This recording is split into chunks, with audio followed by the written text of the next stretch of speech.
Eh bien, bonjour à tous, bonjour à tous. Nous voici donc dans la vidéo numéro 4 sur le fonctionnement des tableurs pour donc mes étudiants, mes élèves de seconde.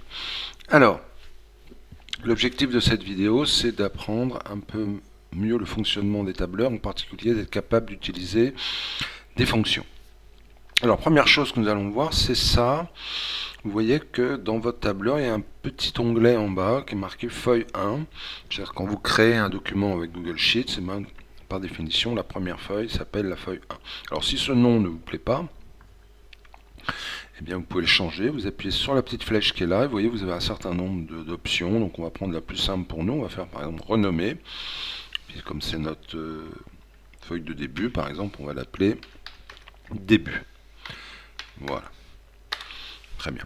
Alors on peut aussi créer d'ailleurs d'autres feuilles. Vous voyez le petit plus qui est ici. Si j'appuie dessus, hop, je crée une nouvelle feuille. Je peux renommer un que je peux appeler par exemple bilan. Voilà, je vais l'appeler bilan. Alors on peut faire des liens entre ces différentes feuilles. D'accord. Par exemple, je peux cliquer, je peux copier là. Vous voyez toutes ces informations là. Je vais faire copier. Je me mets là, je me mets dans cette cellule-là, clic droit, coller, voilà, ça copie ça. Et par exemple, imaginons que je vais faire simplement un bilan avec les informations les plus essentielles, comme par exemple le total, et bien je peux dire que cette cellule B2, donc dans la feuille bilan, elle est égale à cette cellule-là, c'est-à-dire dans ma feuille début, la colonne, enfin la cellule totale. Vous voyez. Alors si je m'intéresse 2 secondes, vous voyez, à cette formule, eh bien c'est bien égal, ça veut dire que c'est calculé dans la feuille début, la cellule H2. Et d'ailleurs, je peux simplement la recopier, donc j'appuie sur la petite croix qui est en bas à droite, et ça se recopie. Donc ça c'est pour vous montrer donc un document Google Sheets ou Excel, c'est pareil, hein. On peut créer donc plusieurs feuilles, et on peut faire des liens entre les feuilles.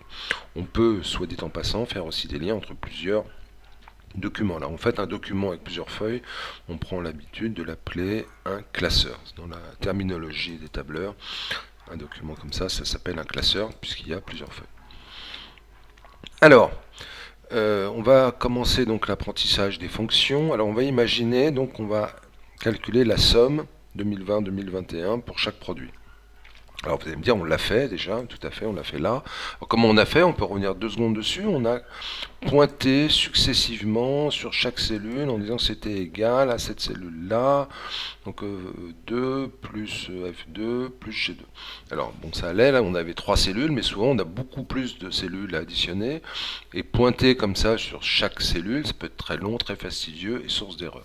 Donc il y a une manière de le faire plus simplement que nous allons voir maintenant. Donc je me mets toujours pareil dans la cellule où je veux mettre mon résultat.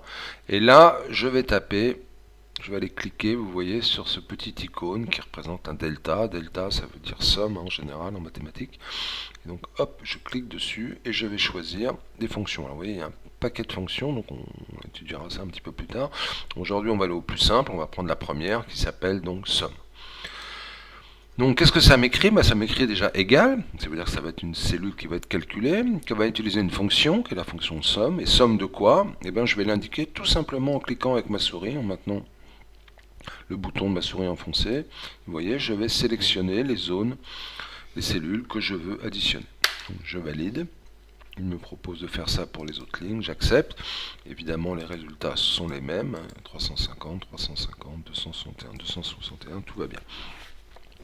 Alors, on va bien comprendre cette formule. Donc, c'est la somme d'une zone qui va de E2 à G2. 2 points, ça veut dire A dans le monde des tableurs.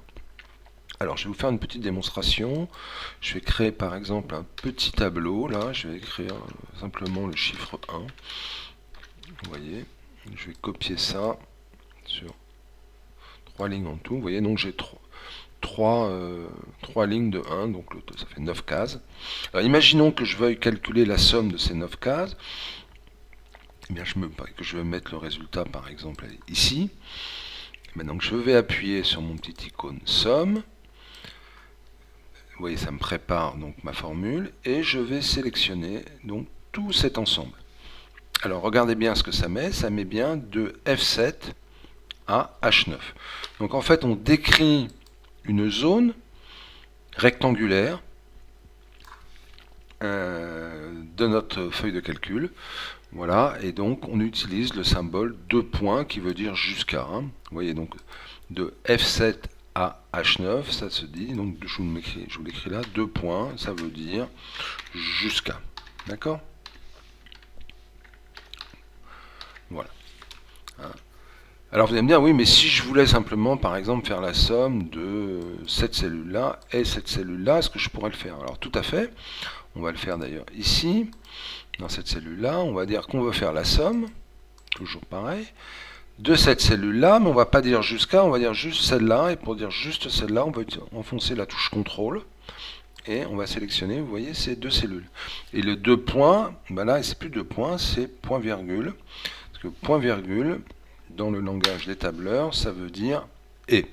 Donc je vous le mets là, point virgule, ça veut dire et. Et donc, si je reprends cette première formule, F7 à H9, ça veut dire que je veux aller de la cellule F7 à la cellule H9, ça me décrit une zone rectangulaire, tandis que là, j'ai F7 et H9, donc F7 et H9, donc simplement ces deux cellules-là. Voilà. Alors évidemment, je peux combiner ces deux fonctions. Hein. Par exemple, je pourrais faire ces trois cellules-là et ces deux cellules-là. Imaginons que je vais faire ça, et ben en fait, je ferai donc deux sommes. Je ferai la somme de cette zone-là et de ces deux zones-là. Voilà. Donc voilà, donc ça c'est très important puisque ça s'applique non seulement à la mise en forme, mais évidemment à toutes les formules de calcul que vous aurez à faire. Donc retenez bien, 2 points jusqu'à, point virgule, et. Voilà. Alors on a fait la somme, on pourrait faire par exemple la moyenne. Hein, ça serait pareil, donc on va écrire en moyenne. Et puis, donc de nouveau, je vais aller cliquer, je vais mettre mon résultat là, je vais aller cliquer sur mon petit icône, et j'ai une fonction qui s'appelle donc average en anglais, moyenne en français, donc je clique, hop, ça me met la fonction donc average de quoi? Eh bien, je sélectionne de la même manière mes trois cellules,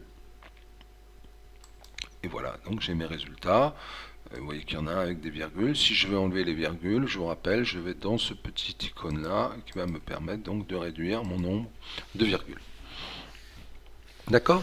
Donc, on a vu la fonction somme, on a vu la fonction moyenne. Qu'est-ce qu'on pourrait faire? On n'a pas vu la fonction de concaténation. Hein, alors, imaginons qu'on veuille créer par exemple un champ qui serait simplement la concaténation de catégories et de produits. D'accord? Alors, comment on ferait ça? On dirait, alors essayons de le faire un peu bêtement d'abord. On va dire, ça serait égal à ça plus ça. Hein, c'est la catégorie plus le produit, B2 plus C2. Alors si je fais ça, vous voyez, j'ai un message d'erreur qui est logique, puisqu'en fait je ne peux pas additionner des caractères, hein. Je ne peux pas additionner fruits et orange. Ce que je peux faire, c'est ce qu'on a vu dans la vidéo numéro 1, c'est les concaténer, et donc concaténer, ça ne se dit pas plus, on va utiliser un autre symbole, qui est le symbole perlouette, là, le et commercial, vous voyez ce petit symbole là, qui sert à concaténer. Je vous le mets là, comme ça, et ça veut dire concaténer. Voilà. Alors vous voyez, ça a concaténé fruits orange, fruits citron. Alors c'est pas très joli. Imaginons que je veuille mettre peut-être un espace entre les deux. Donc qu'est-ce que je vais faire? Je vais modifier ma cellule. Je veux concaténer la cellule V28. Je veux mettre un espace. Alors un espace, comment ça se dit? C'est un caractère, un espace comme les autres. Donc les caractères, je vous rappelle, ça se définit entre guillemets. Donc je mets des guillemets, un espace, des guillemets, et je concatène ensuite avec la cellule suivante, qui est C2, et voilà. Ça me met cette fois-ci fruits orange, mais avec un espace. Je peux recopier ça. Voilà. Donc ça, je vous l'efface, c'est bon, vous en souviendrez. Alors, on va voir d'autres petites fonctions. Alors, petit exercice que vous pouvez faire. Si je veux faire, par exemple, la somme par année, eh bien, je me mets là. Hop, je prends la somme. je sélectionne mes 4 produits, voilà, 350, et ça je peux le recopier donc pour mes années, et même pour le total. On pourrait donc faire pareil, la moyenne par année, donc je tape moyenne, je me mets là, je clique sur mon petit icône moyenne, average, je sélectionne, et hop, 87,5, je peux le mettre, et je recopie ça. Voilà, je peux mettre tout en bleu si je trouve ça plus joli. Je vous rappelle, c'est ce petit icône là. Et c'est en bleu, c'est parfait. Qu'est-ce que je pourrais faire d'autre? Je pourrais chercher par exemple la valeur maximum. Hein, le maximum. Alors, la valeur maximum, pareil, j'ai une fonction préprogrammée. Je clique là. C'est la fonction max. Max de ces 4 valeurs là. Et vous voyez, c'est 120. Et de nouveau, je peux recopier ça sur la droite. Ça me fait donc mes valeurs. Je peux calculer par exemple le minimum. Hein, le plus petit. Et bien dans ça là, je prends la même manière la fonction minimum de ces 4 valeurs là. Je valide et je recopie. Alors, si vous avez des tableaux comme ça à faire, vous voyez en fait les seules valeurs que l'on a véritablement saisies, c'est celles-là. Hein. Je vais mettre un léger fond, de toute façon, ce que vous doutiez bien. Voilà, ça c'est tout le reste, c'est des calculs. Ça veut dire quoi? Si par exemple là, au lieu de mettre 130, je mets 500, ben vous allez voir que tout se recalcule évidemment automatiquement. Alors pour annuler, je vous rappelle, on fait CTRL Z, ça marche partout sur Windows, ça permet d'annuler la dernière chose que vous avez vue. Donc autrement dit, il ne s'agit pas de rentrer là-dedans la moindre valeur, mais au contraire de rentrer simplement des formules qui vont permettre de calculer ces différents points. Voilà, je crois qu'on a vu l'essentiel pour aujourd'hui. Je vais vous montrer une dernière chose, c'est une fonction cette fois-ci sur les caractères, parce qu'on a vu des fonctions simplement numériques, mais il en existe aussi sur les caractères. Alors je vais un peu baisser la taille de ces colonnes-là, on aura plus de place. Hop, je vous rappelle, si on fait double-clic, ça met la colonne à son minimum. Alors imaginons que je veuille écrire ça par exemple en majuscule. Eh bien en fait il existe aussi des fonctions donc, sur les caractères qui permettent de transformer les caractères en majuscules, en minuscules, en noms propres. Alors comment on fait? De la même manière, je vais aller dans ma recherche de fonctions, je vais aller sur des fonctions caractères, donc c'est dans texte en l'occurrence. Par exemple j'ai une fonction, là vous voyez upper, c'est marqué convertir une chaîne spécifiée en majuscule. Donc je sélectionne upper et je dis que je veux que ça soit égal à upper de ça.